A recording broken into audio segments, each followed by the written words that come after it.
அளவுக்கு மிஞ்சினால் அமிர்தமும் நஞ்சு அப்படின்னு சொல்லுவாங்க. அது உண்மைதான். ஒருத்தருக்கு அளவுக்கு மீறிய புகழ் வந்துட்டுதுன்னு வச்சுக்கோங்க, அது கூட ஆபத்தாக போயிடுறது உண்டு. பழங்காலத்துல எல்லாம் கிரேக்க தேசத்தில் ஒரு பழக்கம் உண்டாம். அதாவது யாராவது ஒருத்தரை நாடு கடத்தணும்னா அதுக்கு ஒரு வழி உண்டு. அதாவது ஒருத்தரை நாடு கடத்தணும்னு மக்கள் விரும்புகிறாங்கன்னு வச்சுங்களேன், அவர் பேரை ஒரு மண்பாண்ட ஓட்டுச்சில்லில் எழுதி அதை ஒரு குறிப்பிட்ட பொது இடத்துல போட்டுற வேண்டியது, அவ்வளவுதான். இது மாதிரி பல பேர் போட்டுக்கிட்டே இருப்பாங்க. எல்லாம் அப்படியே குவிஞ்சு போயிடும். அந்த ஓட்டாஞ்சில்லு குவியலில் யாருடைய பேர் அதிகமாக இருக்குதோ அந்த நபரை ஒரு 10 ஆண்டுகள் நாடு கடத்தி விடுவாங்க. இது அந்த ஊர் வழக்கமாக. ஒரு நாள் அந்த குவியலுக்கு பக்கத்தில் ஒரு ஆள் நின்றுக்கிட்டு இருக்கிறான். அவன் கையில் ஒரு ஓட்டாஞ்சில்லு வச்சுருக்கிறான். அதில் யாரோட பேரையோ எழுதணும், எழுதி அந்த இடத்துல போடணுங்கிறது அவன் ஆசை. ஆனால் அவன் படிக்காதவன், அதனால் எழுத தெரியல. யாராவது அந்த வழியாக வர்றாங்களான்னு பார்த்துக்கிட்டே நின்றுக்கிட்டு இருந்தான். ஒரு பெரியவர் வந்துக்கிட்டு இருந்தார். அவர்கிட்ட ஓடினான். கையில் இருந்த மண்பாண்ட சில்லை கொடுத்தான். ஐயா, இதில் ஒரு பேர் எழுதி கொடுங்களேன்னா. அந்த பெரியவர் அதை வாங்கி கையில் வச்சுக்கிட்டு, என்ன பேர் எழுதணும் சொல்லு அப்படின்னா. இவன் சொன்னான், அரிஸ்டைடிஸ் அப்படின்னு எழுதுங்க அப்படின்னா.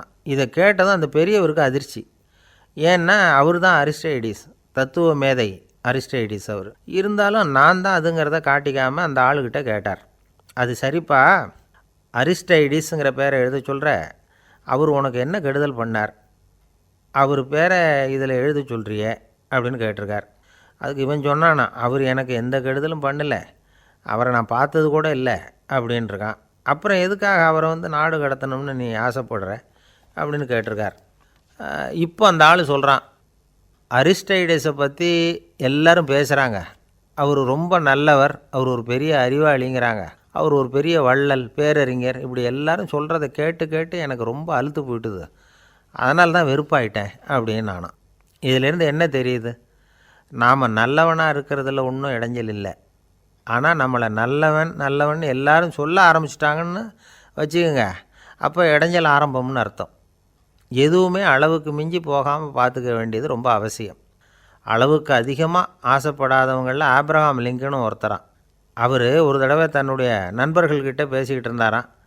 ஒருத்தர் கேட்டிருக்கார், ஒரு மனுஷனுக்கு கால்கள் எவ்வளோ உயரம் இருக்கணும் அப்படின்னு கேட்டாராம். இதுக்கு ஆப்ரஹாம் லிங்கன் சொன்னாராம், அது என்ன, இடுப்புலேருந்து தரையை தொடுற அளவுக்கு உயரம் இருந்தால் போதும் அப்படின்னாராம்.